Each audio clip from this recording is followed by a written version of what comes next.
This was supposed to be a simple Vietnam visa run until we realized we'd made a huge mistake. Our return flight to Da Nang was already booked, but our Vietnam eVisa still hadn't been approved. In this video, I'll show you two different ways how foreigners renew their Vietnam tourist visa, compare the classic Laos border run with flying to Bangkok, explain how much each option cost, and show you exactly how to avoid the stupid mistake we made.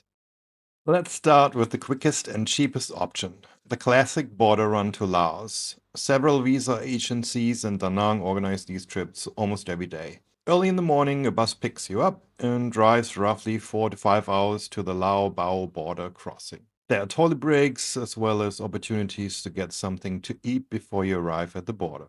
Once you arrive, everyone gets off the bus and exits Vietnam through immigration. From there, you'll walk a few hundred meters to the Laos Immigration Building, officially entering Laos. While waiting for your new Vietnam e-visa to be approved, you simply relax together with the other travelers. Just be aware that the total processing and waiting time at the borders can be a couple of hours. Once your visa is ready, you return through immigration, receive your new Vietnam entry stamp, board the bus again, and head back to Da Nang. The length of the whole border run is around 14 to 15 hours. If your only goal is renewing your visa, this is by far the simplest and cheapest option. It is around 155 US dollars per person. One of the best known agencies in Da Nang is Lin Visa.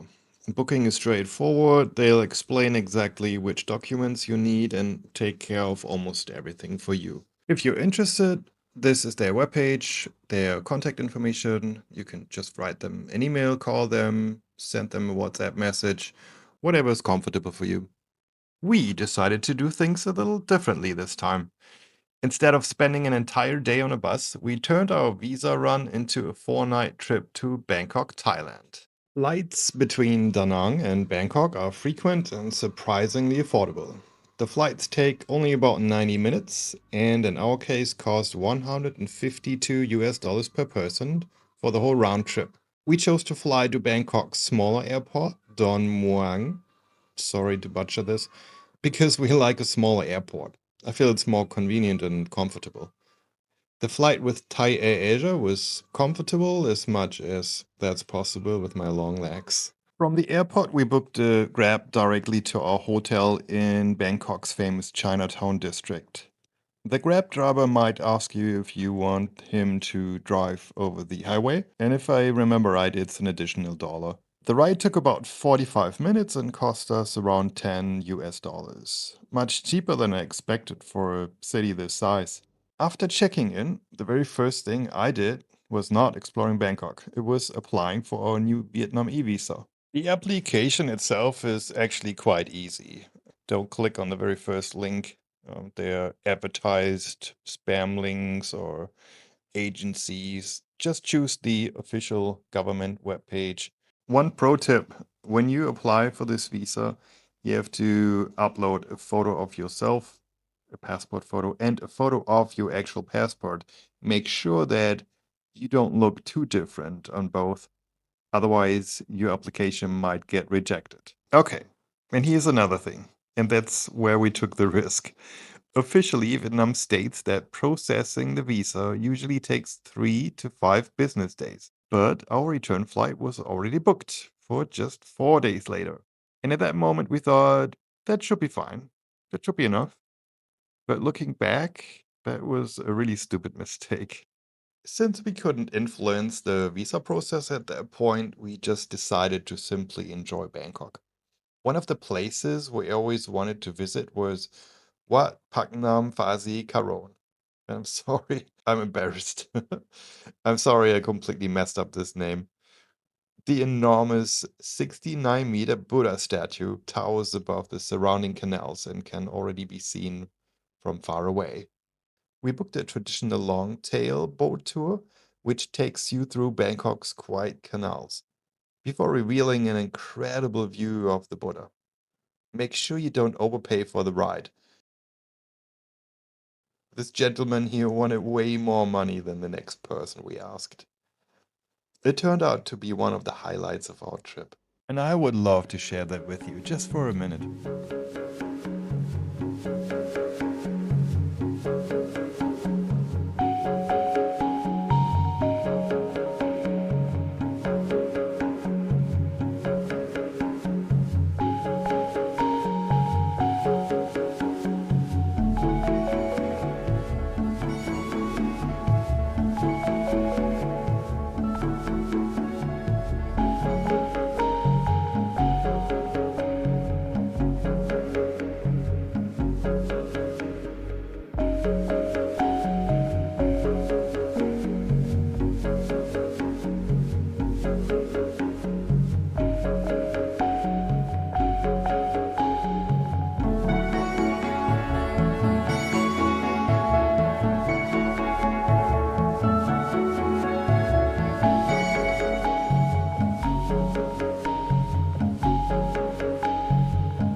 Back in Chinatown, the atmosphere completely changes after sunset.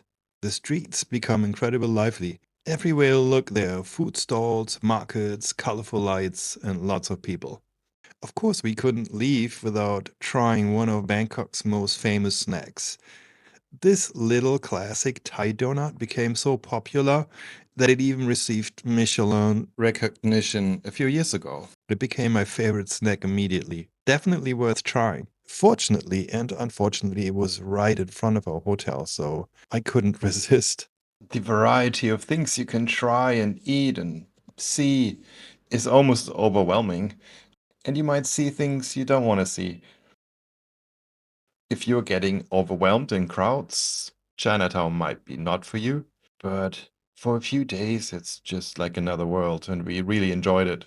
Here's another useful reason why some foreigners combine their Vietnam visa run with a trip to Thailand. Certain medications that are either difficult to find or simply not available in Vietnam can often be purchased over the counter in Thai pharmacies. And of course, I'm not talking about forbidden medications. Please always check the regulations first and make sure you're allowed to bring any medication back into Vietnam. Oh, and the visa, yeah. Meanwhile, I kept checking my email if there's any news regarding our visa application. Day one, nothing. Day two, nothing. Day three, still nothing. And our return flight got closer and closer. At this point, I really started wondering whether we had made a huge mistake booking our flights before receiving the visa. We stayed at the Shanghai Mansion Hotel, located right in the heart of Chinatown. Including breakfast, we paid just 69 US dollars per night. Let me show you around a bit before I give you the total cost for our short visa run trip and what happened to our visa applications. Part of the entrance area was a beautiful bar, and you see this big room. There was live music every single evening. Now, we didn't hear the music in our room, so that was pretty cool. And we loved the live music. It was really nice. And this is the main entrance of the hotel. Beautiful bridge, koi fishes, the lanterns. It was just really beautiful. And then you step inside to the hotel. Everything is very artsy, and the entrance leads up to this huge, amazing painting. I really loved that. This is the lobby. The staff was super helpful, very, very kind, very nice. Well, and here you see our hotel room. It was really pretty in there. Plenty of space, and we loved everything about it, except the mattresses. They were pretty hard. I came back with some lower back problems. But that's just my preference. Maybe you like the harder mattresses. They were even harder than the usual ones in Vietnam. Okay, and while you can see the rest of the room here, let's talk about costs. We paid 152 US dollars for the round trip airfare, $10 for the airport transfer, 138 per person for the hotel for 4 nights, including a really great breakfast. You have to add 25 US dollars for the eVisa per person, and that makes a total of 325 US dollars per person for the whole trip, including visa renewal. I did not list the expenses for food and entertainment, as we would spend the same money basically in Vietnam equally.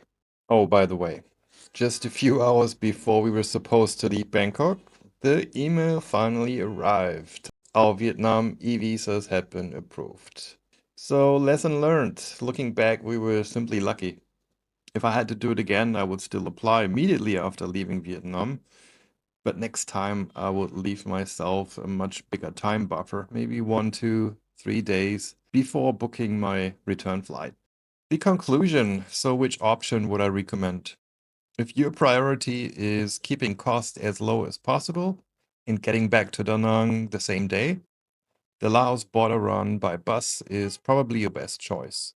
But if you have a few extra days and want to turn a necessary visa renewal into a memorable trip, I can absolutely recommend flying to Bangkok.